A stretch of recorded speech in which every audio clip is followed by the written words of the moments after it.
Hallelujah, hallelujah, hallelujah. Let's give him a hand. Father, we thank you, we give you praise, we give you glory, we give you honor. We magnify your sweet holy name this early morning, Lord. We say, Hosanna, Hosanna, Hosanna, Hosanna to the highest, O King of glory. Father, we give you praise, we give you glory, we give you adoration. We raise your beautiful, faithful name, O Lord Jesus. We thank you so, Lord God, so much for such a time like this, for this new month, for this hour just right now, Lord. We glorify your name. We welcome you, Holy Spirit. We welcome you to come and take control. Welcome you, Lord God. And as we are going into the one, Lord, I dedicate myself in your hands, Father, Lord. All my utterances, O King of glory, let them bring glory to your holy name. May you be exalted. May you touch a heart. May you change a heart. May you uplift a heart, oh Lord God. May your word never return to you, because it never turns to you in void, Father. May it come and do something today in the mighty, awesome name of Jesus. We welcome you, Holy Spirit, and we give you praise and glory. In Jesus' holy name, we believe and pray. Amen. Hallelujah. Hallelujah. Give God a mighty hand clap. Amen, amen, amen, amen. Welcome, welcome this morning. We want to thank you. We want to say good morning to all of you watching, all of you here. We want to say good morning, a very good morning, and happy new month. Twagala okwebaza Mukama omwezi omupya. Tujja kusigala tugimwebaliza wadde sitaani akola atya. Mukama asigala nga ye Mukama. Twagala okugulumiza Mukama olw'akaseera kano. Online church, we want to welcome you. Feel at home, feel peace wherever you are as we go into the word of God. My name is Rita Nabagala. I'm with daughter here, by the way. I'm so much, very much privileged. Olw'omukisa Daddy gwampadde neebaza Musumba Joseph Kawesa ne Mami Florence Kawesa for this opportunity, for this chance they've given me to. They've entrusted me with their crowd. Neebaza Mukama kuba bannesigisiza ekibiina kino. Neebaza Mukama olw'akaseera kano. Neebaza Mukama olw'okunzikiririzaamu. Neebaza Mukama olw'omutima omulungi kuba baagaliza obwakabaka okugaziwa n'ebirabo by'abantu okuvaayo. Amiina. Abali wano abatono mukubeeko mu ngalo ku bweki. Mukama abakeera omukisa. Olwaleero nzize okwogera ku kigambo kye bayita okwesiga Katonda. Over trusting God. Mpulira ng'ebiseera bino okuva COVID we yatandika nze kye kigambo kye mbadde nga kera Mukama kyabadde nga asigala ng'anyweza mu bulamu bwange. Okwesiga Katonda kuba anything can change. Anything. Gwe kyolaba ng'ekiri permanent, kyolaba nga wasimira emirandira ne kikka. Wakiwa emisingi, wakiwa concrete, wakiwa lisementi akalirawo. Kigwawo. Only God remains. Amen. Only God remains. Era nze nakirabye nga byonna okwesiga Mukama. No matter what kind of journey you're taking, as long as you are with the Lord, you know, whether hard, you know, whether small, at least you have a happy ending. Amina. Njagala tusabe okwesiga. Okwesiga kiki? Kubanga omuntu otandika okugamba banne ekigambo sooka n'okibagirayo. Okwesiga kiki? Trust. What is trust? Trust nze nagambye bwe nti. Trust is to have confidence, is to have faith and hope in someone or something. Trust is firmly to believe in somebody or something. Amina. Okono kwe kwesiga. Every relationship oba buli nkolagana yonna enetandika nebeerera ng'era nwevu era ng'eri genuine etandika n'ekigambo trust kyekigendo ginyweza era kyekinusi. Kaakati naffe mu nkolagana gye tulimu ne Mukama, do we trust him? Do we really trust him? Leero nziza okujja okukebera kukkiriza ku Katonda. There is faith, there is trust, there is hope. Oyinza okugamba byebimu naye buli kimu nno kirina topiki yakyo ng'okikutteko. Kati olwaleero njagala kwogera ku kukkiriza mu Katonda. Trusting God means to surrender, to give up your plan to him. Bwe weesiga omuntu omwesigisa ebibyo. Amiina. Okwesiga Katonda is to rest in God, is understanding. Ne wesigama ku kutegeera kwa Katonda. Olwo olaga nti okola ki? Omwesiga. Era bwe tugenda mu Proverbs 3:5 bino nno Sulumani yabirabadde omusajja ono omugezigezi. Kati omugezi w'abagezi akyasinze ku nsi waba yabitunulamu n'alaba ng'okwesiga Katonda kye kisinga. Muganda wange simanyi kuko bwe kuyimiridde naye olwaleero bwe tunaamalira nga tutegedde oba ddala wesiga Katonda oba obyogerako ng'eŋŋombo yaffe ey'ekiroko. Kuba ekimu tukimanyira n'osigala ng'okyogerako bwogezi ng'eŋŋombo. Proverbs 3:5. This one has King James Version. Trust in the Lord with all thine heart and lean not unto thine own understanding. Naye nze katika nkusomera eno eyogera oluzungu olutegeerera ddala. NIV. Egamba trust in the Lord with all your heart and lean not on your understanding. Kati simanyi eyo beweesiga bo beesiga otyo oba weerekerayo. Kati nze nziza okwogera si ku trustinga bbaawo oba trustinga abaana bo, nziza okwogera trusting God.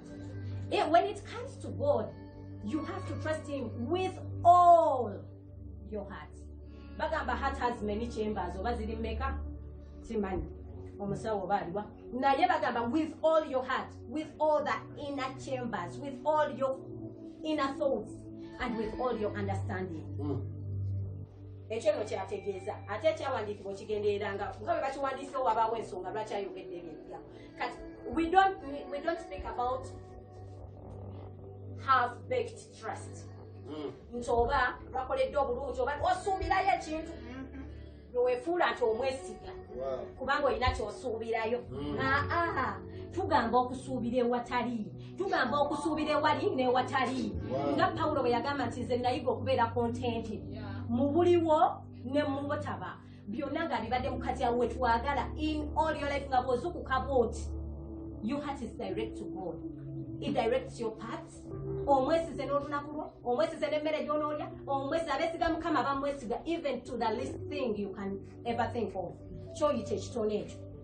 Amina. Trusting God is putting God first in everything that you do. Putting God first. Era nakyo Sulumani yakiraba ng'okuteeka Mukama nga yasooka kye kisinga obukulu. Bwe bituuka nno mu ssente biziguwala. Bwe bituuka ku ssente bitera oziguwala ebyokwesiga Mukama. Naye era bwe tusoma ngero 3 okuva ku lunyiriri olw'omwenda paka olw'ekkumi bw'ogenda kulaba eri King James Version nze nkusomere wano NIV. Kaakati egamba honor the Lord with your wealth.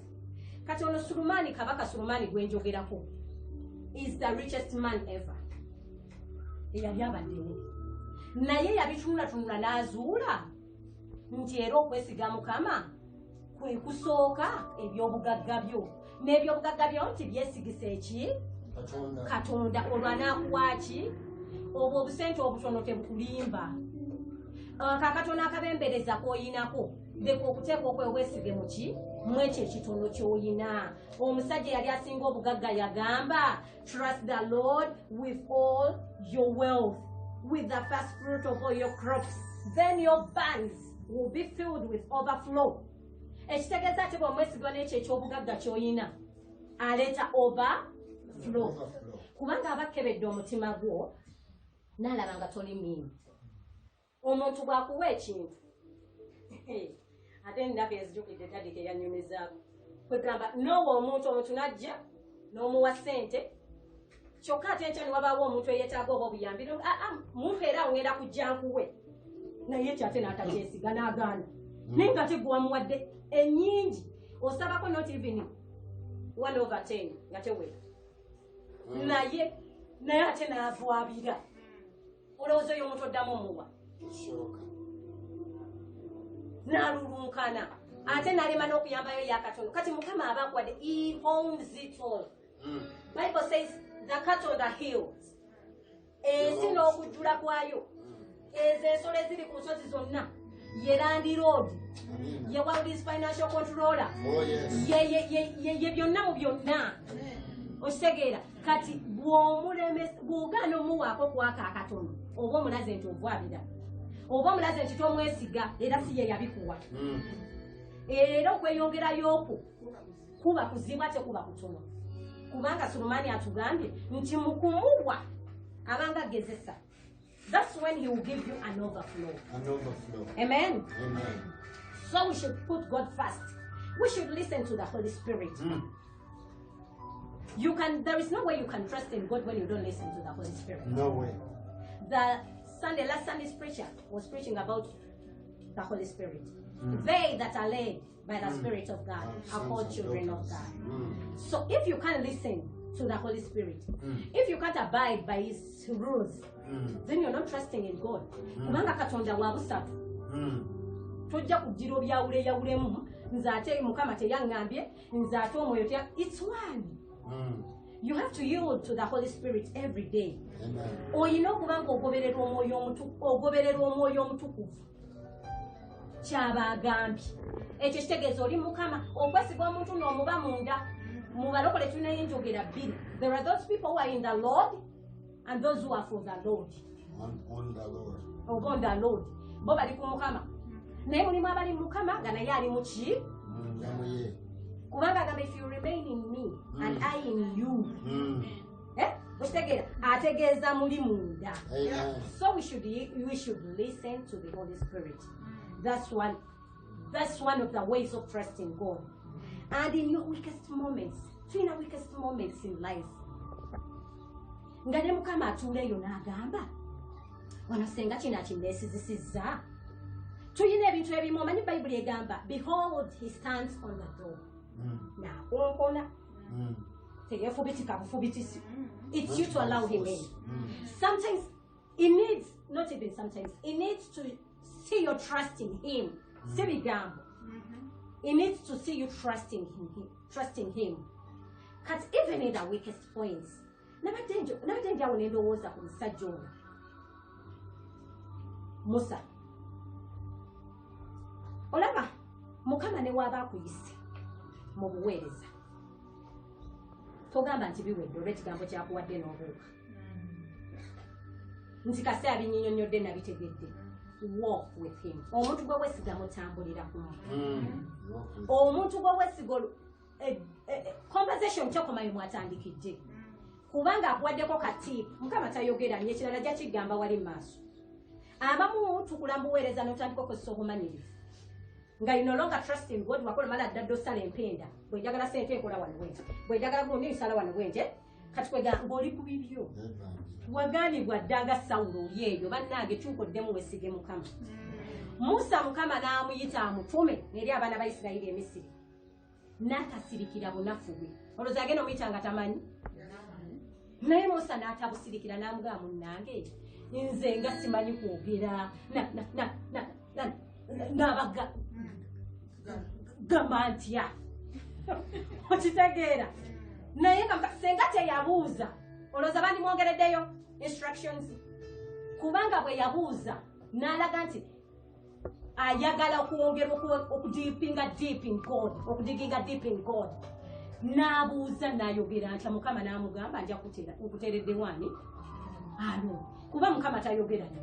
Mukama ayogera kimu kali musajja n'agamba no enkya tugenda kati alo n'agenda nnyonnyola mu bigambo 10 kuba yaliwo abantu kali naye kyatugenda mwetegeke musibeeko ebyo Musa abyogera ayogera kimu okitegeera agamba kimu kuba Katonda ayogera ki Katonda tayogera bwati tayogera ngaze mwendi wano mukujabuja kati kyengezako ga twesige Mukama ne mu weakest point waffe mu bulamu bwo oyinamu ebintu ebikuwangula oyinamu obuntu obunafu obwo ngolowooza ojja sobola obwekolerako ngolowooza ojja sobola obutetenkanya obutereezi naye nga actually Mukama ayagala obubikule omugaye naye Mukama nkubulire tusaba dadi abyogerako akola ki naye envuba Mukama nyamba aveemu okuvuba nakiyigira wano kwekubba okwata musepikyo tula tebannakufa kati oyinza okuba nga oliayo bw'olina engeri gy'ovubava oyina obulimba olimu obuntu obwo obutono ng'omuntu wakamanyiza nnako omuntu gwe mmanyi omunyumiza story ne wayite ebbanga najjaji kunyumisa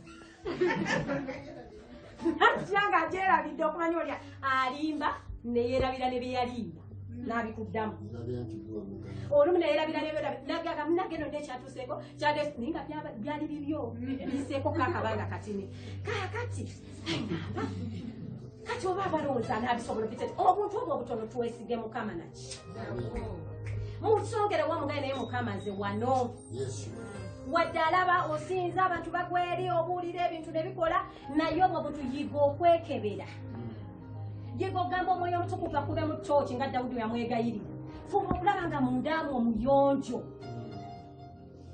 wesige mukama na buli kimu tojjaayo gano gazibu ganene gokka nga mukama agamba leeta ensonga tuleete ensonga zaffe ennene n'entono azikkiriza n'entono asobola ozikuyambako banange wesige mukama n'ebyo ebikuwangula gwotunula abakazi b'abanno oyo maaso tegavaayo gwabambadde obuteteeyo obumpimpi mu bisambi mwoyagala okutunula bimenye bingi tunulakoko kumugongo okitegeera twesige mukama n'obuntu obutono ne bw'abanga akuyise sigala ng'otambula naye sigala ng'omwesiga yagenda okwongera okukumenyeramenyera olugendo olwo ate nomanya bwakuyita olugendo olwo totera kuba lwangu era kyabwewussa okudduka wekka nga tobimutaddeemu kuba maaso eri ojja kukola ki bw'onootetenkanya ojja kutomera ojja kutomera ow'oluganda Musa yesiga mukama n'atambula naye n'amubuuzanga ne boogerezeganyanga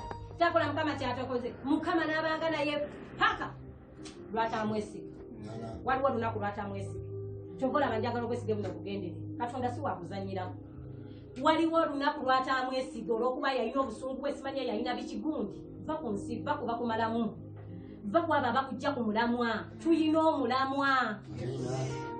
omulamwa tokyerabiranga essaawa yonna yonna kagwamu omulamwa okitegeera Musa mukama yamugamba yogera eri olwazi olw'okuba yali yetisse bingi ebyo ebingi byekikulu biwa Yesu senga yagendanga maaso namuga mukama nze bantamye nakimugamba alaani abantu bo bantamye banzita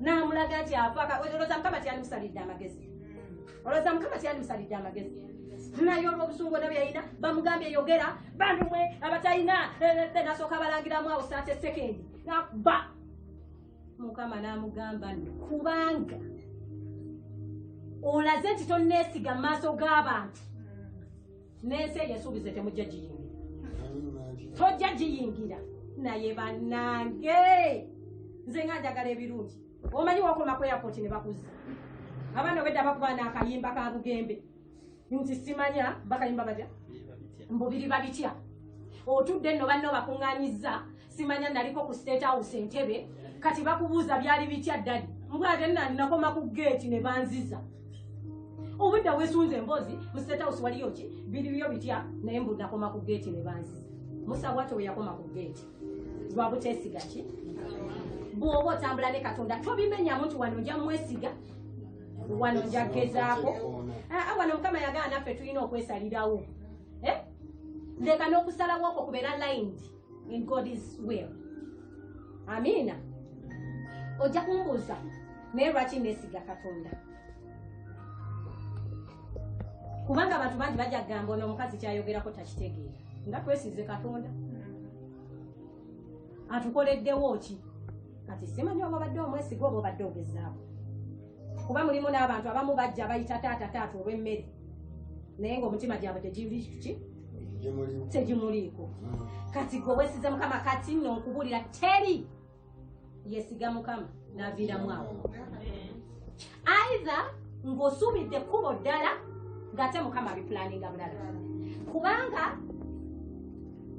okusookera ddala emission we have an end game, we have a mission zoffe naffe tulina ezaffe kati mulimu omulokole ali eyo nga gwomanyi mukama alina okuwa ekizimbe Kampala nze tera obyogera ne bapita olumu atali mukkiriza naye nga ffenna tuli balokole tetugenda kujjuzaako edi Kampala okulaga nti mukama ali naffe era atwesiga ffenna tetujja kgenda Amerika ffenna tetugenda vuga zino emmotoka z'emiliyoni simanya 10,000 z'emmeka si ffenna naye ate nga ffenna tusobola okugenda mu ggulu owakasiisira n'awasula mu kalina mwenna musobola oyingira eggulu ate kisobokera ddala okusanga nga owakasiisira alinayo mansioni enene okusinga obwesigwe bwo gwali obutaddewa yesu omuntu akkiriza na mutima n'aweebwa obutuukirivu oyingidde obwesigwe bwo bayibuli egamba alokolebwa mu kinene era yasinza ki nnyo gwe obwesigwe bwo buli luddawa buli mu katonda oba buli mu ebyo by'oyagala akuwe kyava agamba sooka onoonye obwakabaka bwa katonda olowooza kikyanoonyaawo mutima gwo bwesigwe bwe jjukira twagambye wesige mukama n'omutima gwo gwonna n'okutegeerako mu nsonga eno mukama anoonya mutima gwo omutima gwo we guba nange kitegeeza nkwesiga kitegeeza nkwesiga abafumbo mukitegeera olwo omuntu oba okola ki omwesiga kati njagala tabe why should you put your trust in the Lord? Why should you trust God? First and foremost, because God is faithful. Ekyo tulina kyogenda kikutu mukama mwesigwa and that is nature kati va kubeera nti mwesigwa ye bwesigwa muye temuli bulimba mwesigwa ebyawandiikibwa bimwogeddeko ne bikakasibwa bulungi era neyakakasibwa mu byawandiikibwa nti bimwogereddeko ddala ddala bulungi ekigambo kyekikuumya likodi ennungi ddala eraga nti mukama mwesigwa bwe tusomako mutomeseewo ekyokubiri 2 Timothy 2:13 bayibuli egamba if we are faithless bwe tuba nga ffe tetulina kukkiriza he will remain faithful yajja sigala mwesigwa and he cannot disown himself kati obutali bwesigwako tebuleetera katonda kubeera butaba mwesigwa gwe newoba toli mwesigwa yasigala mwesigwa era bw'aba agambe nti nakolera kino akikola era bw'obaza omwesizi n'oga mukama akwesize ku kino era ajja kuba mwesigwa gy'oli bannange bangi bwe kyesiza abantu n'akuyibwa bingi ebyo nowadays in this world faith is hand omuntu olina okubako byakola okutandika omwesiga oba omukkiririzaamu trust is hand olina okubako byokola ntandika okukkirizaamu naye ye mukama akiri okitegeera tobeeraliikira oli mukwano gwe yakuyiwa gundi biveeko si gwe njogerako siyogerako oyo gwe wayamba nga muye temuli bwesigwa buli byayogera byonna byonna bibeera bya bulimba mukama mwesigwa era ekyo kijja kuleetera okwesiga mukama ekirala twesiga katonda because mukama amanyi byonna mukama amanyi byonna amanyi bye weetaaga akumanyi n'okusinga bwe weemanyi yakumanya katonda tondebana mu lubuto lwa nnyoko kwegamba webonyabonyereza bwerera obulamu okuttaaga nago okutambula ebyokumuvaako kuba ye mwesigwa ye yakutandikako ye yakutandikako bwe tuba tusomye mu Isaaya 5:1 bayibuli egamba nti tunuulira ku lwazi kwe watemebwa lwaki tewesigira ddala we wava kuba yensibuko yo okuye yensibuko yo lwaki tewesigako olwo lwazi lwe watemebwa olwo kwennyini kwe tuba tutunuulira mukama akumanyi byonna kati ne bw'obikweka omala budde obanga anyiigira mu nzikiza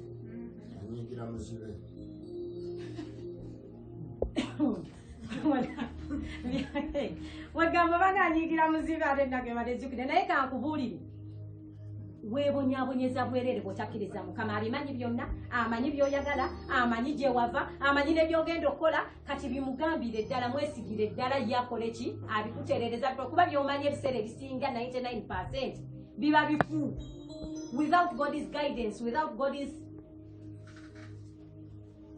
direction obula because he knows it all amina twesiga katonda kubanga talimba. God does not lie. He keeps his word. He says what he will do. Yes. Numbers 23:19. Bible yegamba. God is not a man that he should lie, nor a son of man that he should change his mind. Does he speak and not act? Bakubuza. Wamulaba wanga ayogedde n'atakola. Gwenda gaawo. Does he promise and not fulfill? Olowooza asuubiza n'atatuukiriza? Mulirayo bwe yasuubiza n'atamutuukiriza. Katonda si bano bapoliticiani bano abatimbye ebipande. Batusuubizeyo oluguudo simanya lwe bakusuubiza oluguudo emyaka n'emyaka n'emyaka n'emyaka n'emyaka ate ne tutakulira.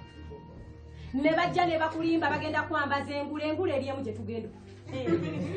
Allah, I'm not attacking anybody, but You are attacking. But truthfully, God does not lie. God is not a politician. God is not man. Nze nsobola okugamba okubuusa okukyamusa omutima gwo ogusanyusasanyusa nkuzezzeemu amaanyi naye ng'ekituufu kiri nti Mukama ye takyamuukiriza yeemalirira bamuweera obujulizi ekitabo kiramba kiri awo kimwogerako kimuweera obujulizi ate nga kino baatubagulizaako batugamba Mwoyo Mutukuvu alina Bayibuli ennene eti ne bye tutamanyi gwali obaddeko Mwoyo n'akuwa olunyiriri nga teruli mu Bayibuli naye ng'ate gye luli. Mukama talimba era ekyo kigenda kuleetera omwesiga. Bonna abakulimbye kitalo nnyo bambi ng'olabye. But this time try God. Hallelujah. Try Jesus. Yes. He's faithful. He does not lie. Mm. He's not a man.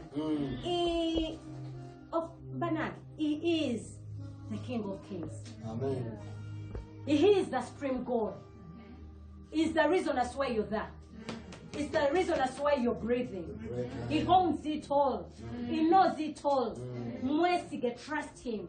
I guarantee you. My name is Rita Nabagala from Uganda. If God ever lies to you, come to me. Hey, I don't know what I will do to you. I don't know what pen I will take. But come slaughter me if God ever lies to you. Kino okubuulira amazima ne bw'osalako obulavu. God is faithful. God does not lie. He's not a man. Yenna yakulimba oba yali musumba. Abamu boogeza Mukama nga Mukama tayisi yayogedde. Oba si ekyo nga gwe ovudde wagambye n'olyekwasa nti yannimba nga gwe wava mu kubeerawo kwe kuba tiye takolera bbali nedda nnyabo bwagamba tambula naye kuba yakuleetedde mission yakuleetedde ddiiru paka lwagiggusa tolooza atatoja genda weewogomera eri ogirindira eri saagala opalepalanye owayirize Mukama nti alimba nga kiri ku ggwe wetereze. Make straight your ways with God and trust in him. If he ever lies to you, come slaughter him. Amina. Lwaki twesiga Mukama? Why do we trust God? Because he will never leave us. Once you trust him, he will never leave you. He will never forsake you. He will never forget you. God does not forget. If we trust in him, jukira, he is our creator. Oh my God. Oyo Katonda okuba tagenda kwerabira ogwo omukka gussa ye yagukusaamu. Oyinza otya okwerabira kye weekoledde your very own. Ebeera pride yo atwita the half of his eye. We are his proud. His precious jewels. Ayinza otya okwerabira. Nze ndi mukazi. Nina abaana saabagambye. Nina abaana abalenza n'abalala bangi ewake.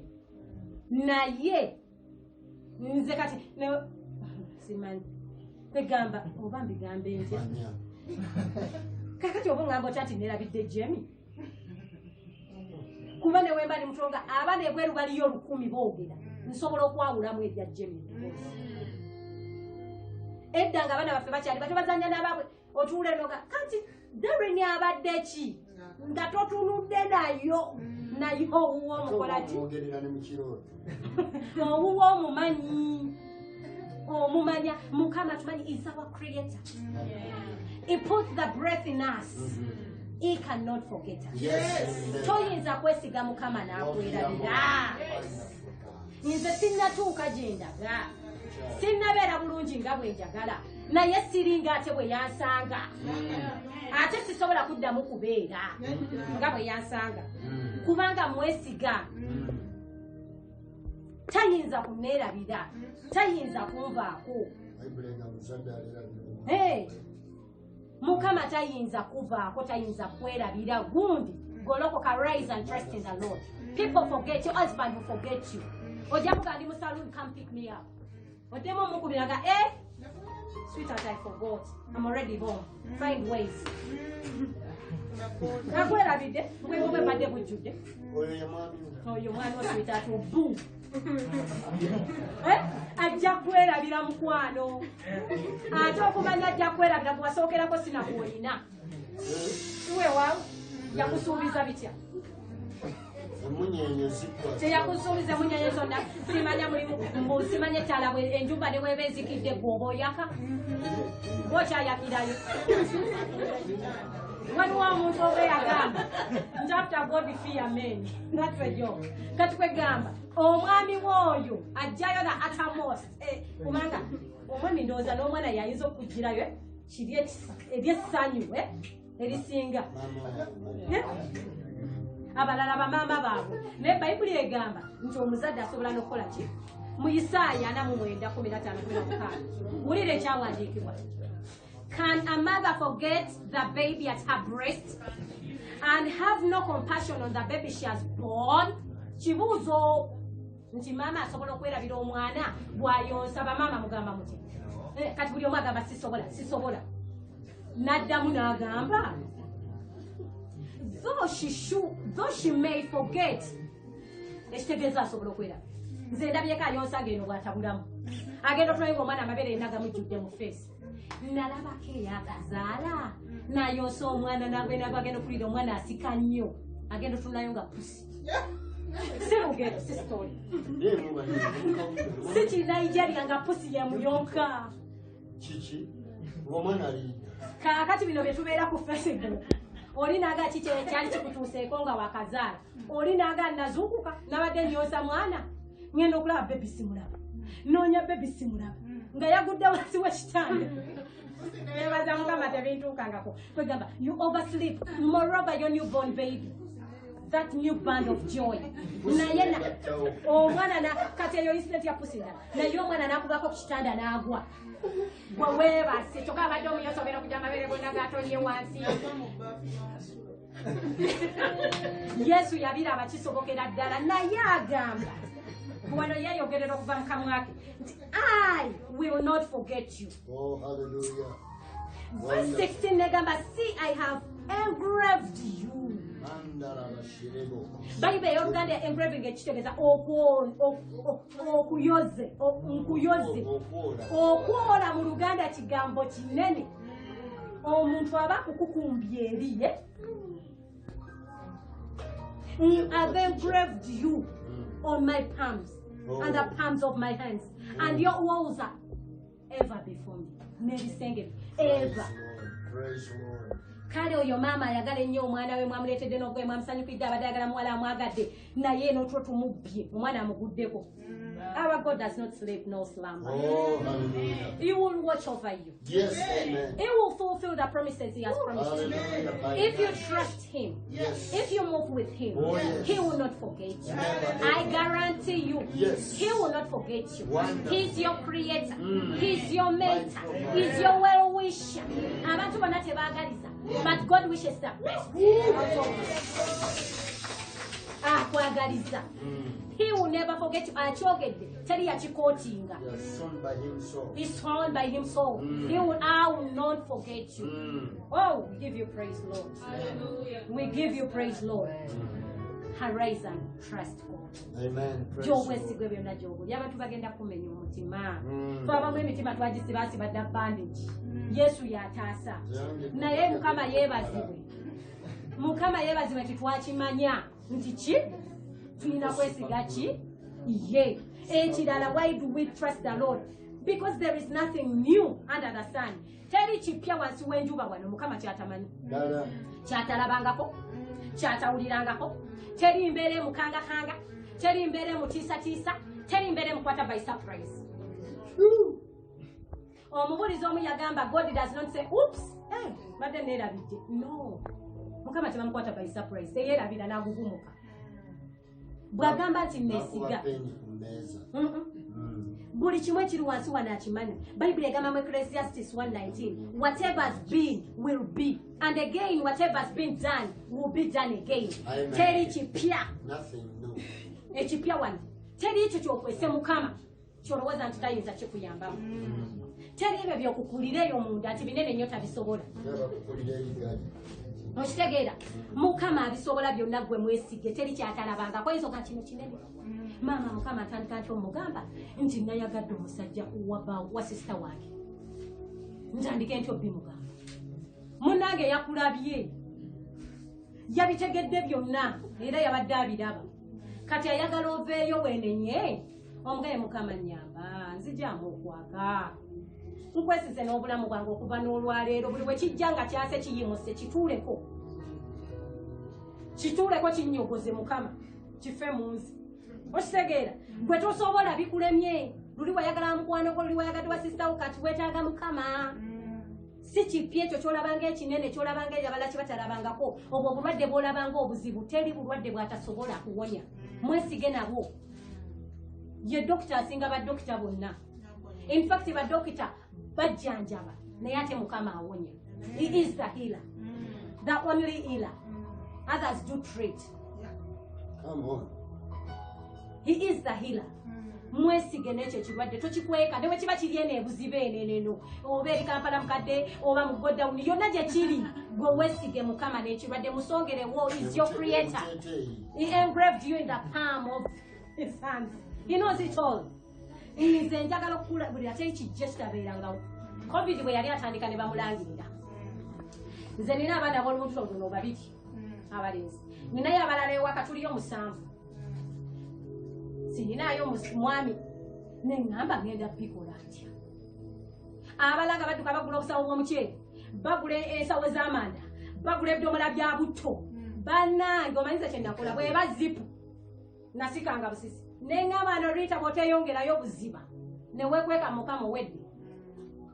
Nze ekyokulwanyisa kye nnakogeranga okwogeranga ennyiri buli we nawuliranga okutya kuba kwajja naye nga naakola ntya. Okutya bwe kwajjanga nga nnyigamu olunyiriri. He can do all things. I can do all things through Christ who enables me.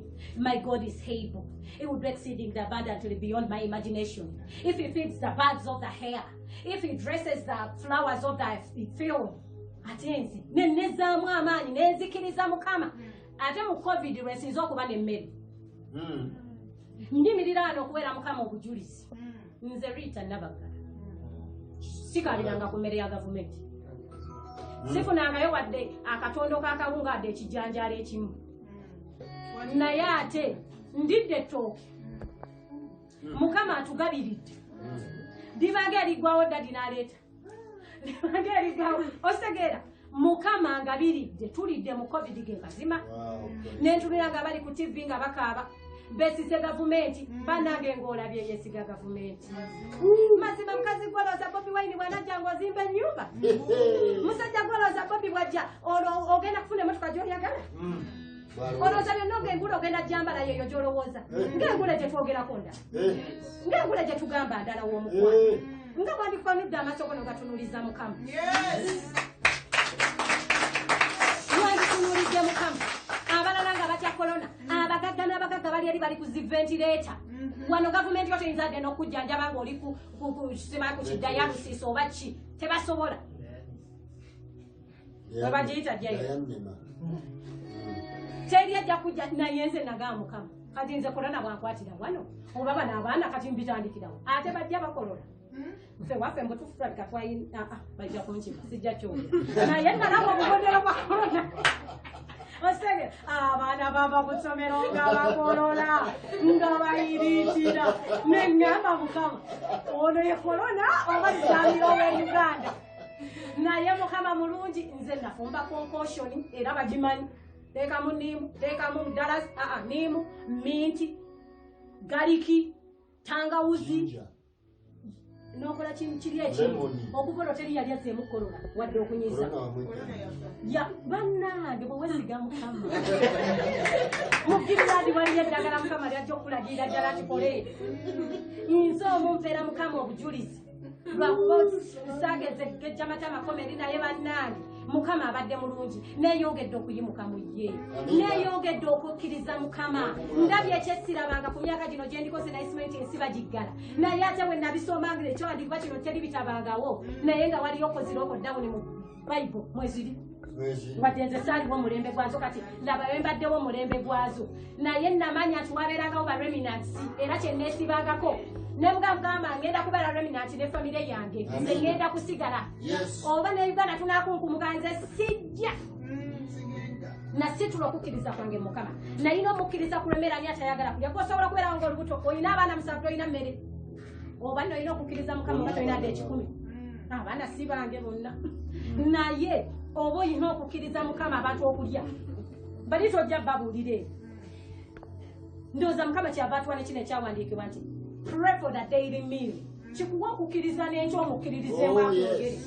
kuba bona osabire ey'omwezi ojja kulangabiza wenna olowooze wabimala naye bw'osaba eya buli lunaku nze neebaza mukama abaddewo asitudde okukkiriza kwange ndi mulala nnyo era ennaku endisikiragitya amiina lwaki tukkiriza mukama trusting God brings peace kireeta emirembe banageze ngena nembeerawo ng'ebizibu bingwiridde naye bibange ebikugwiridde mangu nnyo ne wezzaamu amaanyi kuba mubeeramu moments obanga eyesika naye mangu nnyo siri mukazi alemerayo nze ndi mukazi w'amaanyi amwe fight amwe survivor nze siremerayo eyo ate naye makaaba siraganya muntu kulaba laba maziga gange nze sikaabakaaba ebyo ani simenyekamenyeka ebyo maaso g'abantu ate nembeera mpozi nga nkikaka amanyina okukakasa ne gagaana amaziga lwaki ngena nga kati mba nkaaba bwenti nga nganyiga bwenti nga nzijukira mukama bwe yannyamba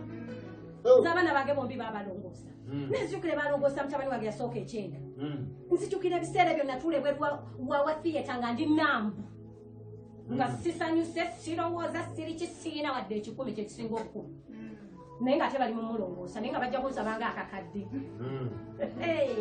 naye nga nesigamu nzijukira ne mutabani wange Darren oyo bamulongoosa oyo naye nakeera 12 nga tuli mu theatre ate nga sinyeze n'omuntu nze nayiga okwesiga mukama nesinyegadde omuntu neŋŋenda kati newe ndagamba munnange mba ngenda okukakaaba bwenti nga nzijukira mukama kyanyamba mba ngenda okukakaaba bwenti neeraliikira bannange emmere esooka erigwawo nenzijukira luli mami yakubira nanga gwe Rita tumuwa booda aleete akunonera emmere wano neŋŋamba kati gola sinze nalina mugambi kakati neeraliikira biki mukama ngazza agattawo leero lwe lunaalema neneebuulirira webuulirire mwezeemu amaanyi mukama waffe Yesu Kristo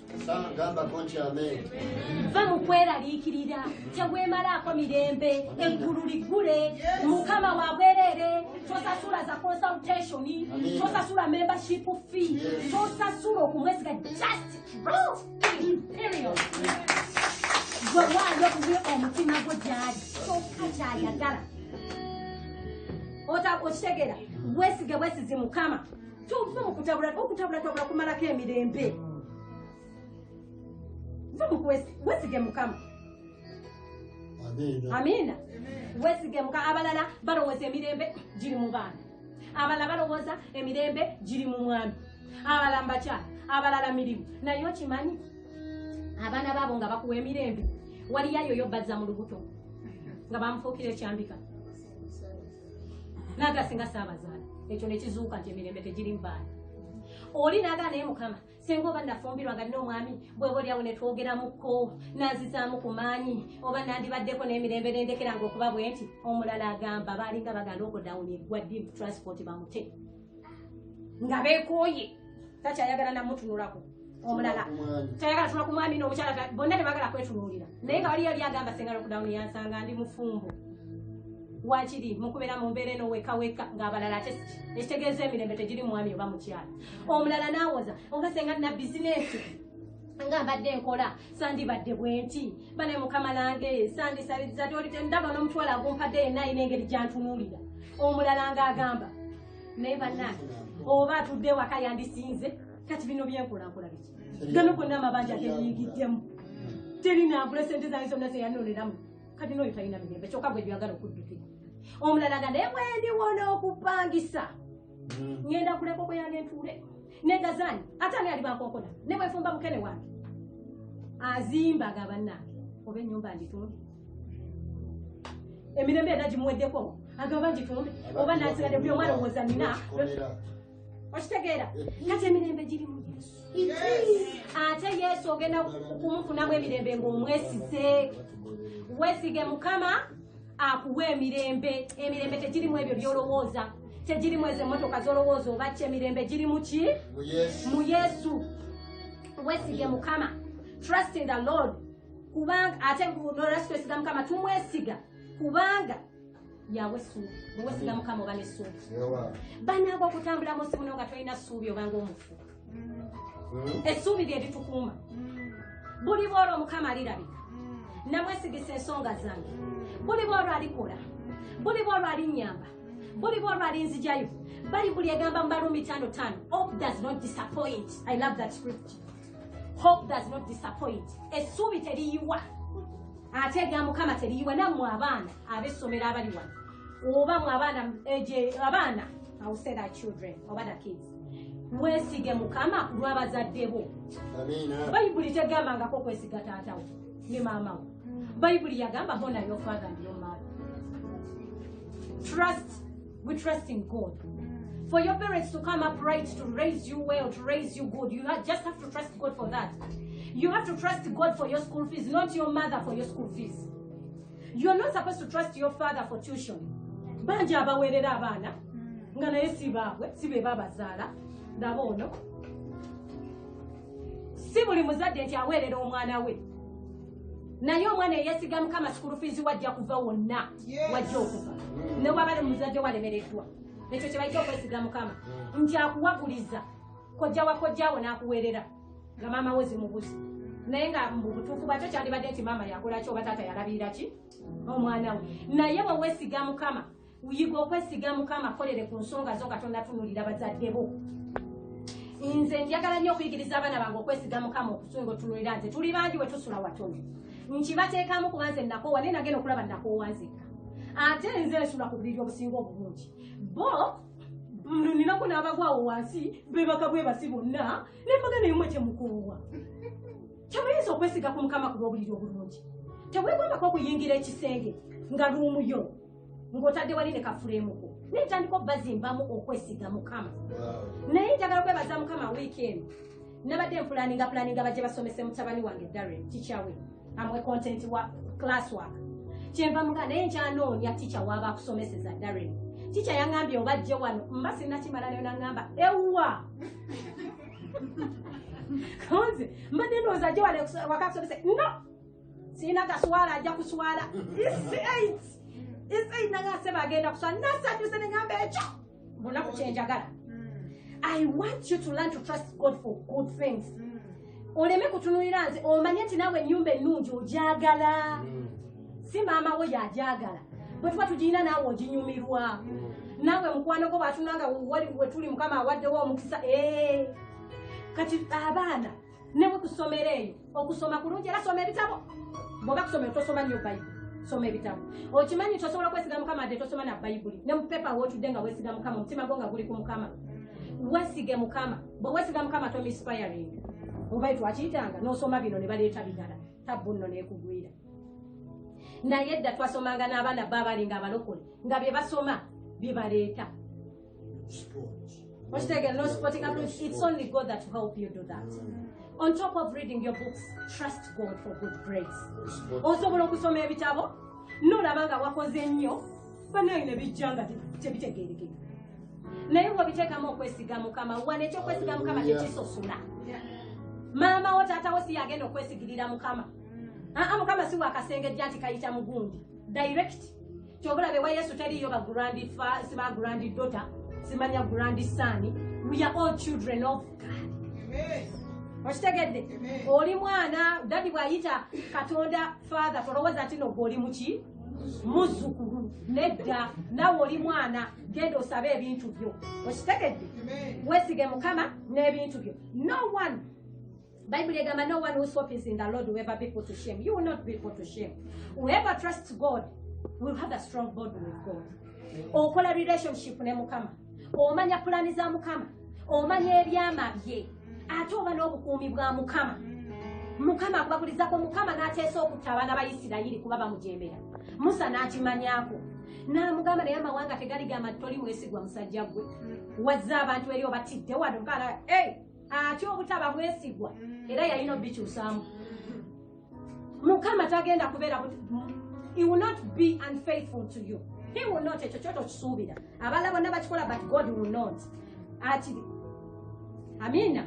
When you trust God, you will never fear bad days. Tojja kutya nnaku mbi. Yobu teyatya nnaku mbi kuba yesiga Mukama. Wakati ng'avulula bikansa avaamu n'envunyu. N'agamba wadde nga ndi bwenti, naye mu mubiri muno, okwo ne bakuyita kwesiga. Mu mubiri guno nja kulaba Mukama. Naye nga ne Mukama yali amwenyumirizaamu nti oyo aneesiga. Ne bw'omukwatako genda, baneegwe Mukama asobola okuyimira n'akwesiga mu bwati. Yamuyiwa. Byonna babitwala ne Bayibuli egamba n'amuddiza okusinga ne bye yalina. N'amuwa abaana abamanyibwa mu kitundu awo wonna nga balungi okusinga ne bye yalina. Imagine okubeera mu Wakisojo nga bamanyi nti omuwala wa wano Peace Kaweesa yasinga obulungi. Oba mulungi nno. Amina. Kaakati okwesiga Mukama. Ate weesiga Mukama tubeera mukodo. N'obutono bwakuwadde wenna n'obukodo walira. Bwakusaba ekintu okiwaayo bulungi nga bwe tulaba mu Abraham mu Genesis 22. Those who trust in God, tebalamentinga, tokuba miranga, omwana yamutwala teyamutwala nga akaaba maziga, ziba Mukama omwana yebwokaba. Mukama ekyebiri kyange kino kikuwadde naye. Wesiga Mukama n'ebibyo. Amina. N'amuwaayo. Naye nga teyagenda ng'akuba miranga. Kubanga yalina ebisuubizo bya Mukama ng'era abyesize nti bijja mukola ki? Bijja mukolera. Okwesiga Mukama kuleeta emirembe, kuleeta omukisa ogwannamaddala ogw'obwa Katonda. Njagala okulaba okusembayo n'ekigambo kino. Omusajja guleeta omukisa oguli permanent. Oyinza okuba olina buli kimu ng'oganze neesiga Mukama era yampa ebyange. Olina ebirungi, olina biki? Omusajja Yakobo yalina buli kimu, naye nga muye temuli mirembe, nga muye talina mukisa gwannamaddala. N'asalawo n'agamba naye ku luno kambyogeremu ne Mukama. Ku luno kanneesige Mukama ku bw'obulamu bwange. N'abaana n'abejjako n'abasaza, ebisolo n'abyejjako n'abisaza, obugagga bwonna n'abwejjako n'asigala kuba Mukama ayagala mutima gwe. Mutima gwe gwakwagalako omwesige. Era omusajja n'avaawo nga Mukama amukyusizza, nga Mukama amuwadde ki? Omukisa. Era ekirala ekisembera ddala okwesiga Mukama. Olina okwesiga Mukama. We trust God. Kubanga nothing is too hard for him. There is nothing too hard for God. Bible says in Jeremiah 17. Jeremiah 17 ekyawandikwa kigamba, Our sovereign Lord, you have made the heavens and the earth. By your great power and outstretched arm, nothing is too hard for you. Negamba mu verse 27, I am the Lord. I am the Lord, the God of all mankind. Is there anything too hard for me? Mukama akubuuza. Waliwo ekizibu ennyo, Mukama teri kimulemerera. Mukama buli kimu akisobola. Weesige Mukama n'omutima gwo n'amakubo go ganaaba malongoofu. Mukama anaakuwa omukisa, anaakutuusa ku nkomerero ng'oli muwanguzi. Kuba ffenna jjukira, we have an end game. Ennyumba nnungi, abakyala balungi, byonna birungi, tubyagala ate byonna biweesa Mukama ekitiibwa. Naye omutima gwo ne Mukama kye kisinga. Your relationship with God. Amina. Lwaki Mukama tabanjagalira n'abampeera omukisa. Amen. Hallelujah. Hallelujah, hallelujah. Praise the Lord. Somebody shout and say hallelujah to Jesus. Twagala kwebaza Katonda yatuwadde omukisa, tuwadde ekigambo ekifaanana bwe kiti ekyokwesiga Mukama. Tewatali kwesiga Katonda ziba zitusanze nnyo. Mukama yebazibwe.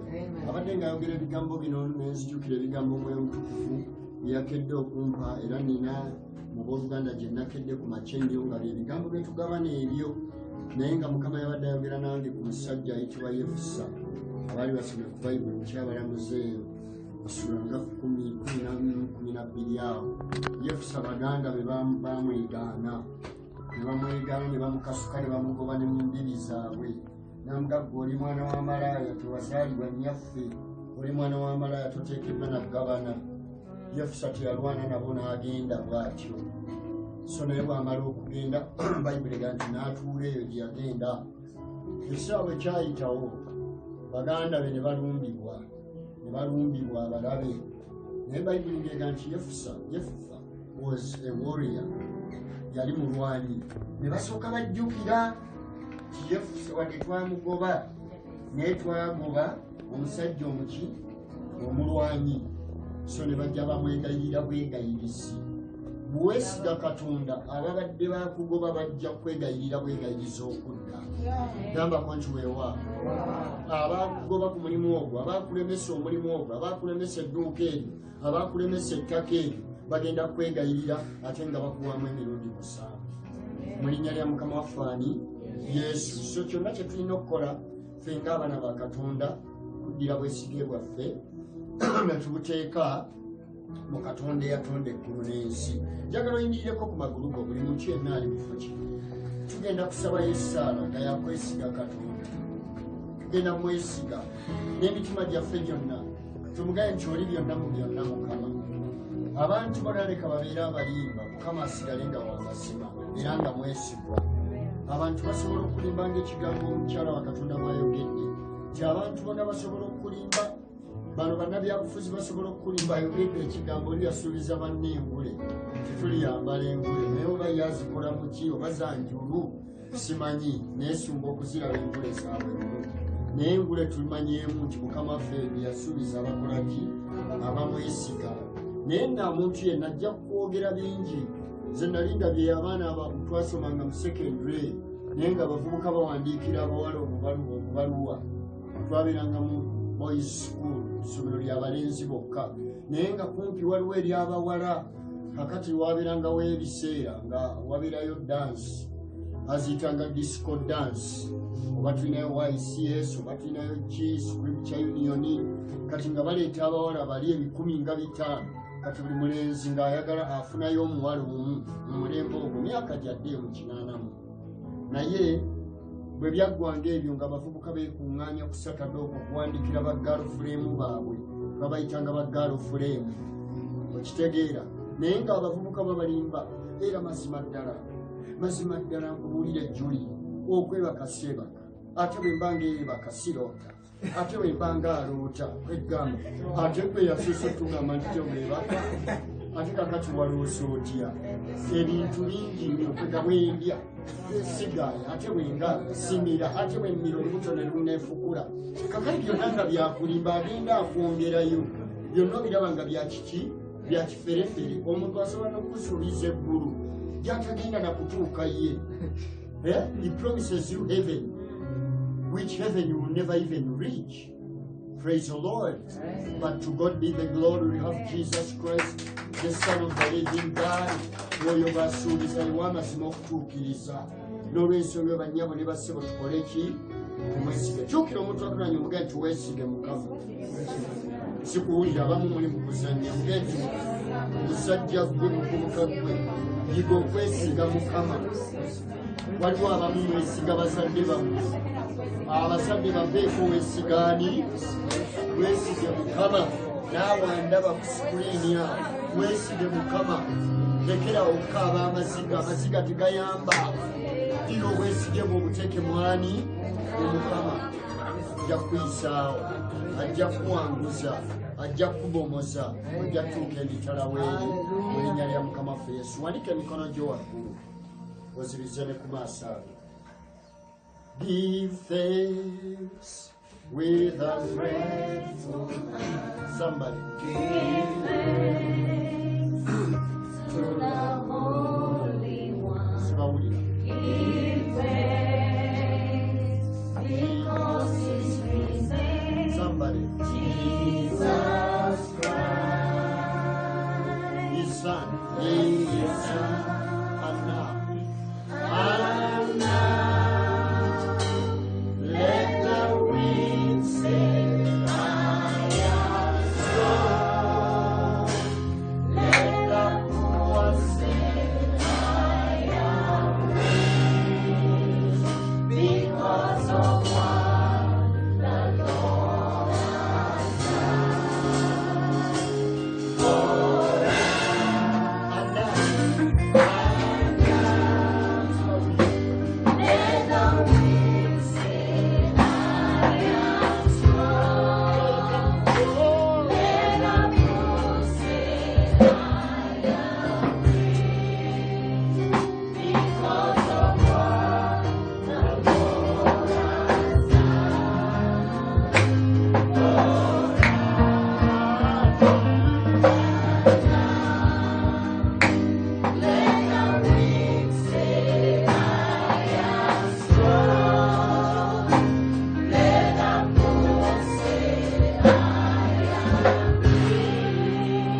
You are so wonderful that you can teach us to trust you, God.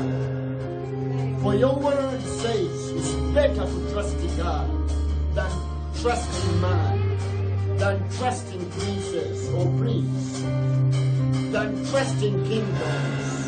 Lord, we are more than ready to trust you, to put our full confidence in you. Father, here I am praying for everyone in this place. Nsabira buli sekinomu mukama omwekisa ekikwesiga abakyala abaliwa n'abavubuka abaliwa n'abantu abali mu kifo kino bawe ekisa ekikwesiga kubanga kugoberera byoya byanswa okwesiga ebigambo by'abantu. Abantu nga batulimbye, bannabyabufuzi nga batulimbye, bazadde baffe nga batulimbye mukama, taata abaami batulimbye n'abakyala n'emikwano naye tuneesiganga kyogero gambe tuneesiganga kyogero kiddemu kyogere nti tuneesiganga sikuwulidde kyogere kijje ku mutima. I will always trust you, Lord. My trust will always be in you. Hallelujah. Ramashanda. Zaburi 118:8 Bayibuli egamba nti kirungi okwesiga Mukama okusinga okwesiga abantu. Era kirungi okwesiga Mukama okusinga okwesiga abalangira. Tusabidde musajja gwe weesige Mukama obulamu bwo bwonna. Togenda kuswala, togenda kuyiibwa, togenda kwejjusa. Onoddira obwesige buno obuteeka mu byawandiikibwa. Yiga okusoma ebyawandiikibwa. Ebisuubizo ebyo ebirimu nga byava mu kamwa ka Katonda byoba weesibako. Weesibe ku nnyiriri, weesibe ku nnyiriri za Bayibuli. Togenda kuswala mulokole.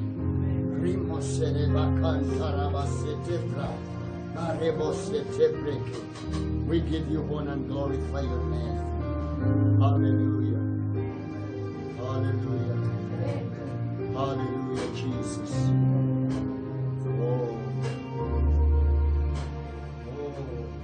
Sigala ng'olinyiridde Katonda.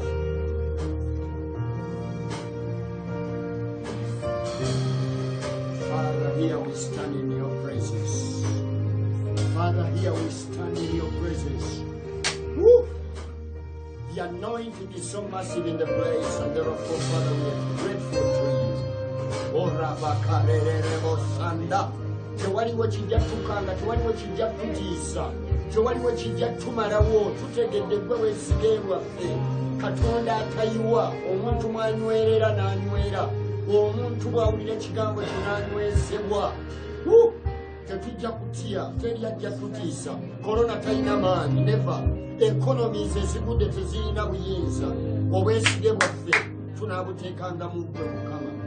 Abaana baffe bajja kusoma, abaana baffe bajja kulya, abaana baffe bajja kukula, abantu bajja kwenenya balokoke. Waliwo abatijja abagana ekiki ekigenda mu maaso, Sitaani azizeeko ensi. Nedda, Yesu gwe Mukama. You are the King of Kings. You are the hope of glory. We give you glory. You are awesome. Hallelujah. Hallelujah. Enayingiranga mu mpyazo n'okusinza n'okwebaza. Nayingiranga mu mpyazo n'okusinza n'okwebaza.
Father, we thank you so very much that you have fed our souls.